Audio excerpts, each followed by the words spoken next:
So, with a brand new Avengers movie on the horizon and other big titles for Marvel Studios coming up this year, I've been reflecting a lot on Marvel's recent projects from the last few years, and I'm gonna say something controversial here, but Marvel's been a bit of a mixed bag recently. I made a video all the way back in 2022 ranking every single Marvel movie and TV show in Phase 4. Christ above, look at that haircut. And since then, there have been fucking God knows how many projects, I can't be asked to count, and I've seen a decent amount of them. So I thought today, before we see what Marvel has in store for us in 2026 with Spider-Man and Avengers, let's rank every single Marvel movie and series from 2023 onwards, from worst to best. However, as I've said, I've not seen every recent Marvel project because I can't be asked. I have a life, kind of. I've not seen Daredevil Born Again, as I've yet to see the original. I haven't seen Wonder Man, or What If, or fuck it, here's everything I've not seen, okay? Happy? Cool. Anyway, before we get into it, only 10% of the people who watch my videos are actually subscribed, which is crazy, and I put loads of work into these videos, so if you do enjoy the content, please do subscribe, it helps me so much. So I've watched 11 projects since the start of Phase 5, and coming in at number 11, I don't think I'm surprising anyone by saying that it's Secret Invasion. It's actually wild just how terrible this show is considering the awesome premise behind it. Taking a really cool comic plotline about shape-shifting Skrulls impersonating superheroes and world leaders to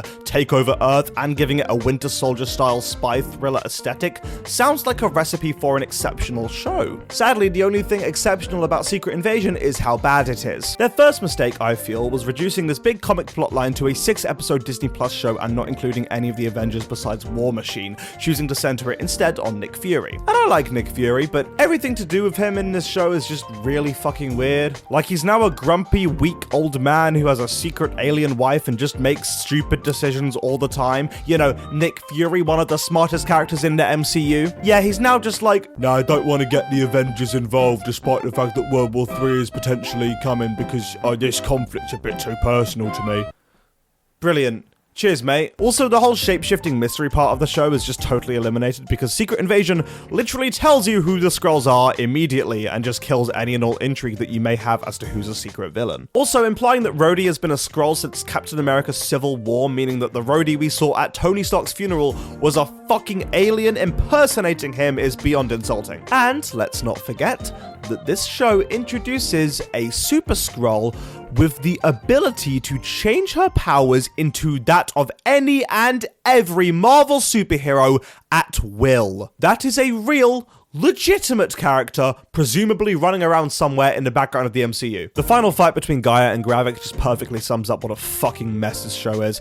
I like that the entire Marvel fanbase collectively decided to lobotomize themselves after this thing aired and just pretend like it never existed. Coming in at number 10, not much better than Secret Invasion, we have Ant-Man and the Wasp: Quantumania. Let me just start off by saying that introducing your planned main big villain of the multiverse saga, your equivalent to Thanos, by having him be beaten by fucking ants is wild. Oh, but Sam, they're super smart ants who went through thousands of years of a thing through a time dial. Shut up. Don't give me that bollocks. The writers were literally shitting out of their asses to come up with any reason why Kang the Conqueror could be beaten by ants. If he wanted to, he could have blinked and destroyed Scott, Hope, and Cassie and Hank's entire army in an instant. And the writers know that. They literally show him killing entire timelines of Avengers, so why would they not let him win? I'm not expecting them to kill off Ant-Man and the Wasp or anything, but like, let them be trapped in the quantum realm while Kang escapes, you know, maybe kill off Hank alongside his ant army. Have there be some stakes. Make us believe that we are right to be scared of Kang the Conqueror, rather than showing us that some ever so slightly powerful bugs could defeat him in less than 20 seconds. Anyway, back to the rest of the movie, it's just so dull. Scott and Cassie's arc is so basic and surface level that it makes me yawn. Hope is in this movie, I think? I'm almost certain she's in it for a minute or two. The CGI in this movie is questionable at the best of times. MODOK is... I don't even want to get into MODOK, to be honest. It's just disappointing because I actually quite like the first two Ant-Man movies. They were relatively grounded and interesting stories about a family man wrestling with his past life of crime. But the big Marvel overlords clearly said, no more nuance or complex writing. We want big multiverse lasers and fighting of universes. Also, the fact that Luis didn't return for this movie is an absolute crime. Perhaps the movie's biggest one. Pause, everyone, before we keep going with the video, please allow me a brief moment of self-promotion. Because I just released a song! A lot of you wouldn't know, but I do in fact make music, and my new song Just a Little Bit is out now on all platforms, complete with its own music video on YouTube. I'm really proud of this song, and I want as many people to hear it as possible, so please do give it a try. The link is in the description, the pinned comment, fucking everywhere, and it's on every single streaming platform, so please do give it a listen. I would greatly appreciate it. Thank you very much for your time. Back to the video. At number 9, I have The Marvels. To be honest, I don't really have much to say about this one because there's not much to it. I watched this thing back in 2023, and I kind of remember what happened, but also it kind of feels like an AI-generated movie. And I don't think that's the fault of the director or the cast, because apparently there was once a version of this movie that existed in production that was really solid. But again, the Marvel overlords interfered with it so much that it basically ended up being a shell of a film. Brie Larson just continues to get shafted in the role of Captain Marvel for the 3rd time in a row, and that's just sad. Didn't give 2 fucks about Monica Rambeau or her beef with Carol, and the fact that you need to have watched several Disney Plus spin-off shows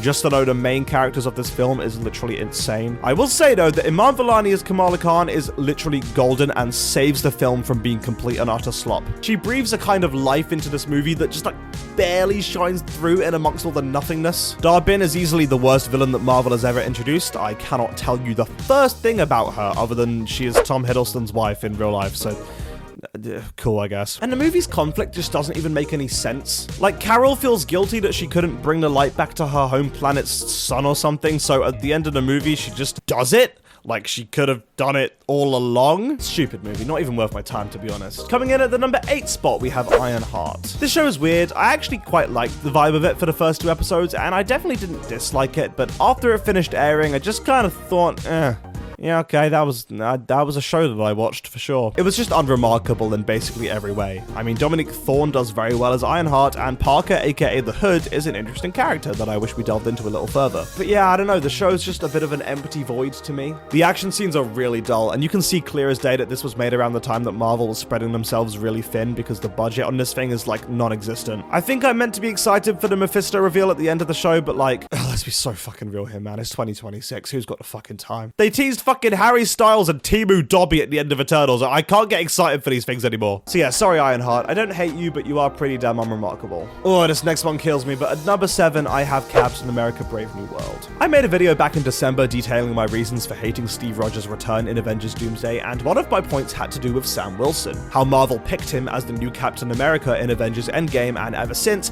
have done as little with him as humanly possible. Having him accept the mantle in a Disney Plus spin-off show that no one saw, and then waiting 4 years to give him his own Captain America movie. And even then, when that movie released, it really wasn't great. I believe that there was, at a time, a version of this movie that was really solid, but the reshoots for this thing was so extensive, even removing and adding entire characters. Giancarlo Esposito's character was not even a thing until the movie's final round of reshoots, and watching it back, you can see that because he's just so out of place in here. The poorly CGI'd scene towards the end where Sam calms down Red Hulk when there was so obviously meant to be an alternate ending, the shitty little scene of Sam confronting the leader outside the hospital. I mean, this movie is a mess. And Sam Wilson doesn't even get a fucking character arc. Outside of what? Like, should I take the serum? Am I enough to be Captain America?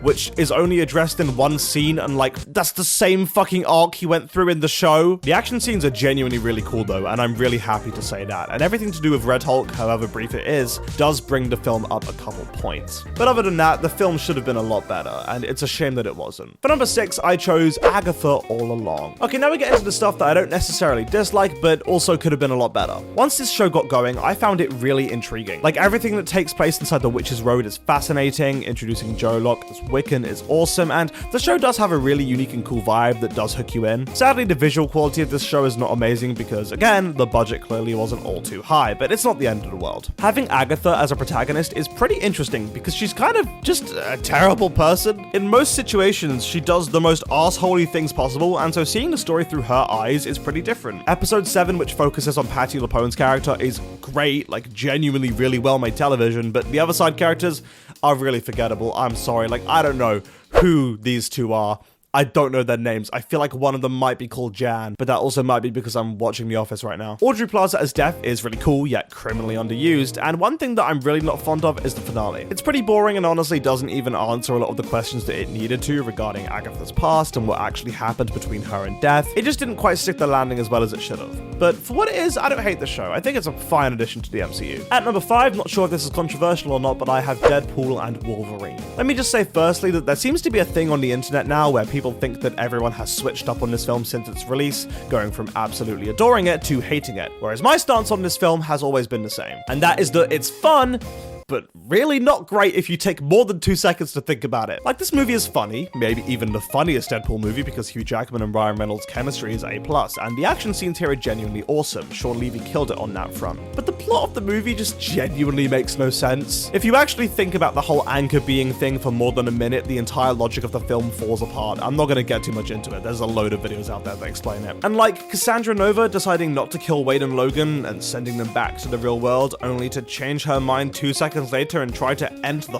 fucking multiverse because I guess we need the stakes to be raised for the third act. It's not a Marvel film unless the whole multiverse is at stake. Also, this movie isn't the best to look at. It's pretty grey and soulless in a lot of areas, but again, it's a fun watch. If you turn your brain off and just absorb it like brain rot, you'll have a good time. I just sometimes have a hard time adapting to the logic of this movie. Also, the post-credit scene with Chris Evans is probably the funniest scene in the entire MCU, so argue with a wall. At number 4, I have Loki Season 2. To be completely honest with you, I didn't love this season as much as most people did, but I can still acknowledge that it's one of Marvel's best projects since Endgame. The writing in this show is genuinely really strong, despite the fact that all the timey-wimey stuff really fucking confuses me at times. Like, maybe I'm just stupid for not being able to grasp a Marvel show, I don't know. But I genuinely had to like lock in to understand what was going on. Victor Timely and everything Kang related is really strong, which makes Jonathan Majors firing even more unfortunate. But the main positive of this season is Loki himself. His character arc is absolutely great. Finally understanding what it means to be burdened with glorious purpose. He thought this purpose in the past was to be the king of Asgard, to dethrone his brother and then rule the 9 realms, but that was a purpose born from envy and rage. His new purpose though, his final one, is a sacrificial one. He finally gets his throne, but in doing so he surrenders himself to a lifetime of overseeing the multiverse, just so his friends can live, and that is such an awesome, like, full circle moment. Also, Owen Wilson is great, Ke Huy Quan is really cool, the whole cast is pretty damn solid. One random and very nitpicky complaint I have is that I really didn't like the camera work in this season. Season 1 looked great and had a big variety of shot types, but Season 2 is suddenly almost all handheld, and I just don't think it works with the vibe of the show, but either way, very decent season. Breaking the top 3 now, we have the Fantastic Four First Steps. Why'd I say that really weirdly? Did I want to see more of the Fantastic Four using their powers? Yes. Did the movie kind of lose steam in the second half? Yes, but goddamn, this is still a pretty solid film. The casting for this movie was excellent. Pedro makes a great read, Vanessa Kirby and Eben Moss-Backrack are great too, but my god, the absolute star of the show was Joseph Quinn as Johnny Storm. I watched this prior to Stranger Things, so I wasn't yet aware of how talented this guy is, but yeah, what a performance. Got a fucking Stranger Things mentioned in there. Even when I'm not milking it, I'm still kind of milking it. Galactus is terrifyingly awesome, although I wish we had seen a lot more of him. Like, he pops up early to establish a threat, and then we don't see him again until the final battle, and I don't know, I just wish we'd seen more. The Silver Surfer could have used some more development, but she and Johnny had a cute little thing going on, and also visually, this is probably the best looking MCU movie since Endgame. The retro-futuristic style really works, and I was genuinely, like, foaming at the mouth during the Silver Surfer chase / Franklin birth scene. Really solid movie, and made me very excited to see these characters again in Avengers Doomsday. At number 2 now, we're getting pretty high. I have Thunderbolts. God, I fucking love Thunderbolts. When this team was first announced, I think we all thought, who the fuck cares? Like, besides Bucky and maybe Elena, why should we care about these C or even D-list MCU characters? But funnily enough, that's actually what the movie is about. These characters who have all become afterthoughts or spare parts in the big Marvel machine, coming together, leaving their past baggage behind and making something of themselves in the present. Florence Pugh is electric as Yelena, and I'm a huge fan of Bucky, John Walker, and even Ava, who has the smallest part out of the main cast, is still a cool character. But ladies and gentlemen, what truly makes this movie is the introduction of Marvel's best character in the multiverse saga, Bob Reynolds, aka Sentry. This character is so full of layers and life, I couldn't believe I was watching a Marvel movie for a moment. I thought Marvel characters had to be surface level and basic. Turns out I was wrong, it's crazy. Lewis Pullman delivers a masterclass performance here, and the themes of depression, addiction, and abuse tied to his character are really very touching. The Void basically being a metaphor for suicide is insane, and yeah, the good guys beat the Void by having a group hug, but for fuck's fuck's sake, they're fighting mental illness. What do you want them to do? Fucking shoot and lasers? Great movie. I'm so excited to see these characters again.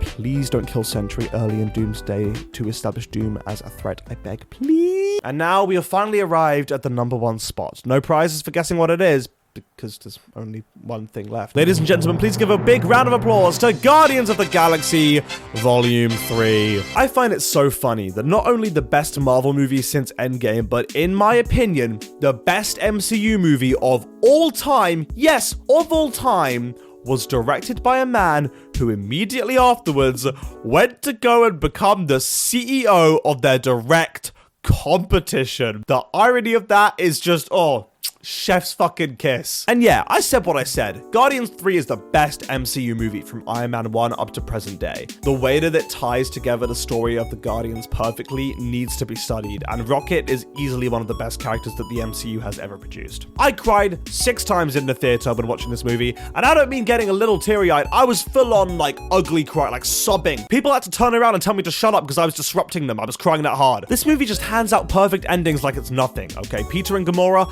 beautifully written and very mature. Rocket, perfect. Mantis, perfect. Drax, perfect. And that final scene where they're all dancing to Florence and the Machine, I still can't watch it without sobbing, seriously. As well as being super emotional, the movie is also really fucking cool. The one-shot hallway scene is one of the best bits of action in the entire MCU, Peter and Groot versus the High Evolutionary Grunts. The soundtrack is still on point.